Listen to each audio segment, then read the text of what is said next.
Jika membayangkan satu negara mungkin di bayanganmu akan muncul wilayah dengan luas yang cukup besar beserta sistem pemerintahan dan juga masyarakat di dalamnya.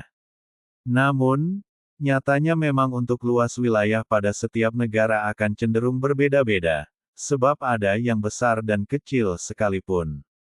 Serupa halnya dengan keberadaan Vatikan atau kota Vatikan yang meski menggunakan embel-embel, kota, namun sejatinya merupakan negara yang kerap disebut dengan nama Stato della Città del Vaticano atau nama resminya Negara Kota Vatikan. Sejak 1929, ketika Paus mencapai kesepakatan dengan Mussolini, Perdana Menteri Italia saat itu, Vatikan adalah negara merdeka. Kota Vatikan merupakan negara bagian gerejawi, pusat gereja Katolik Roma yang terletak di tepi barat Sungai Tiber. Mengutip Britannica, bahasa resmi kota Vatikan adalah Italia dan Latin, mereka menggunakan euro sebagai mata uang. 1. Vatikan hanya memiliki luas 44 hektar. Seperti yang dibahas sebelumnya bahwa mayoritas negara di dunia memiliki luas yang cukup besar untuk menampung semua populasi yang ada di dalamnya. Bahkan Indonesia saja memiliki luas mencapai 1,905 juta kilometer persegi yang membentang dari Sabang hingga Merauke, namun luas yang sangat besar ini ternyata tak berlaku untuk Vatikan. Dilansir Visiting the Vatican, luas yang dimiliki oleh kota Vatikan sebetulnya hanyalah sekitar 44 hektar saja atau hanya sekitar 0,44 km persegi. Tentu saja ini merupakan luas yang sangat kecil jika dibandingkan dengan negara-negara lain yang ada di dunia. 2. Lokasi Vatikan berada di tengah negara Italia. Beberapa negara biasanya memiliki wilayah yang memang eksklusif dan memiliki perbatasan dari satu negara dengan negara lainnya. Tentu akan sangat jarang sekali ditemukan sebuah negara yang berdiri di tengah-tengah satu negara lainnya, namun hal ini ternyata benar-benar terjadi pada Vatikan. Dilansir BBC News, Vatikan memiliki wilayah yang sangat menarik karena lokasinya yang dikelilingi oleh ibu kota Italia, yaitu Roma. Inilah mengapa Vatikan mungkin menjadi wilayah menarik yang berada di tengah-tengah satu negara, sehingga tak berbatasan dengan negara lainnya. 3. Kota Vatikan merupakan pusat kekristenan. Mungkin banyak orang yang penasaran sebetulnya apa fungsi utama dari kota Vatikan hingga menjadikannya sebagai negara merdeka, meski dengan wilayah yang sangat kecil. Sebetulnya memang kota Vatikan ini bukanlah menjadi negara biasa, melainkan memiliki tujuan untuk keagamaan. Dilansir UNESCO World Heritage Center, kota Vatikan sudah menjadi pusat kekristenan sejak berdirinya Basilika Santo Petrus oleh Konstantinus pada abad ke-4. Setelah itu, kota Vatikan pun menjadi tempat kedudukan permanen dari para paus, sekaligus menjadi kota suci terutama untuk umat Katolik dan menjadi situs arkeologi penting dari Gereja Katolik. 4. Kewarganegaraan ditentukan oleh pekerjaan, bukan kelahiran. Biasanya di belahan dunia lain, kewarganegaraan seseorang akan ditentukan di tempat ia lahir atau ikut dengan asal orang tua. Namun, berbeda dengan Vatikan, yang mana kewarganegaraannya didapat dari pekerjaan. Jadi, untuk mendapat status warga negara Vatikan, maka harus memiliki pekerjaan dalam kapasitas tertentu di pelayanan tahta suci untuk menjadi warga negara Vatikan. Jika seseorang kehilangan pekerjaannya, maka kewarganegaraannya pun dicabut dan secara otomatis, hanya, akan menjadi warga negara Italia.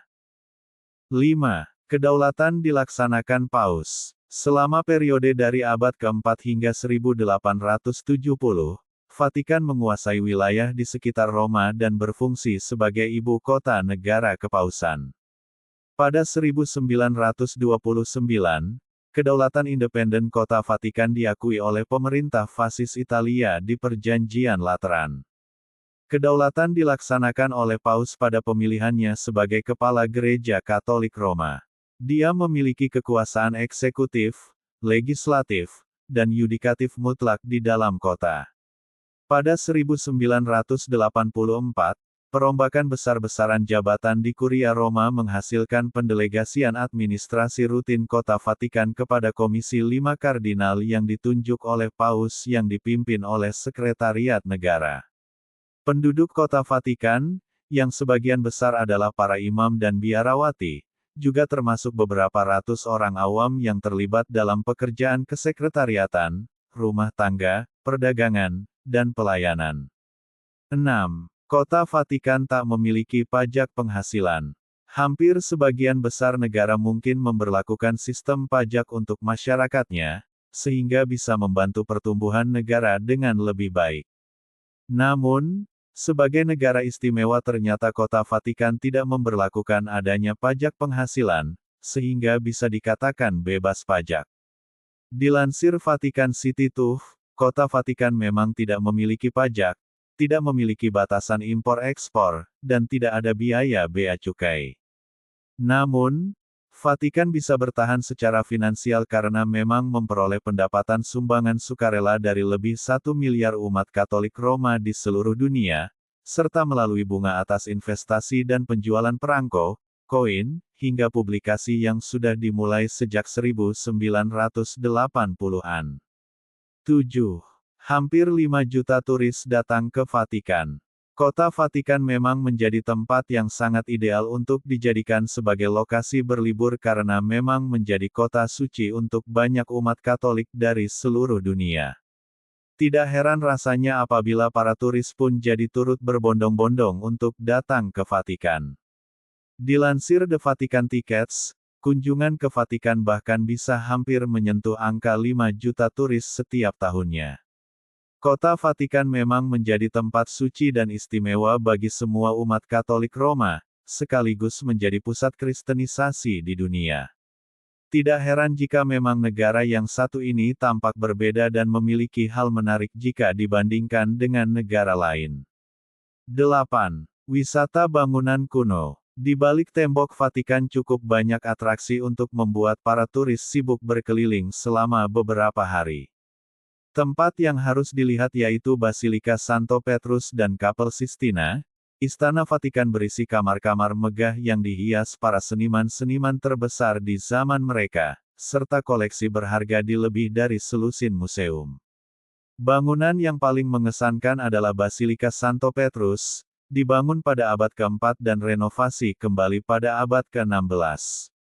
Didirikan di atas makam Santo Petrus, tempat itu merupakan bangunan keagamaan terbesar kedua setelah Basilika Yamoussoukro.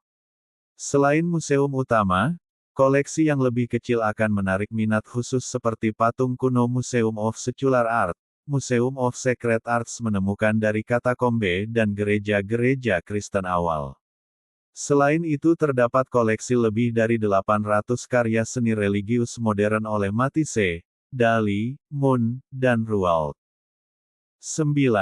Perpustakaan Vatikan. Berbagai barang peninggalan yang berharga membuat perpustakaan Vatikan terkaya di dunia. Perpustakaan memiliki 7.000 incunabula yang dicetak sebelum tahun 1501, 25.000 buku tulisan tangan abad pertengahan, dan 80.000 manuskrip yang telah dikumpulkan sejak perpustakaan didirikan pada 1450. Bukan hanya buku lama, tidak menghitung semua buku yang dicetak sejak akhir abad ke-15. Di aula sepanjang 70 meter yang dibangun oleh Domenico Fontana, turis dapat mengagumi beberapa harta yang paling berharga seperti Injil yang diterangi tangan, Kodeks Alkitab, manuskrip perkamen, buku cetakan awal dan gulungan kuno dan papirus. Perpustakaan juga mempunyai koleksi koin dan medali kepausan yang belum lama ini diperluas. 10. Punya koleksi patung kuno terbesar. Museum Vatikan memiliki koleksi patung kuno terbesar di dunia, terutama ditemukan di Roma dan daerah sekitarnya, sebagian besar ditampilkan dalam pengaturan sistematis yang dirancang oleh Paus Clement ke-14 dan Pius ke-6 dari 1769 hingga 1799. Galeri-galeri ini mengandung kekayaan seperti itu, potongan-potongan yang megah dan signifikan yang bahkan daftar sorotannya panjang. Di Sala Croce Greca jangan lewatkan sarkofagus porfiri merah dari Putri Konstantinus, Konstantia, dan ibunya, St. Helen. Keduanya dihiasi dengan angka dan simbol. Di salah satu tempatnya, Galleria dei Busti berisi lukisan dinding lunet oleh Pinturicchio, kelompok lakun yang terkenal, sebuah mahakarya patung Helenistik. 11. Satu-satunya negara warisan UNESCO. Italia memang menjadi tempat dengan banyak warisan sejarah, namun hanya Vatikan yang menjadi satu-satunya negara warisan UNESCO. Vatikan menjadi negara warisan situs sejarah UNESCO sejak 1984. Itulah beberapa fakta negara Vatikan, negara terkecil di dunia. Sekian video kali ini. Jangan lupa like, komen, dan subscribe.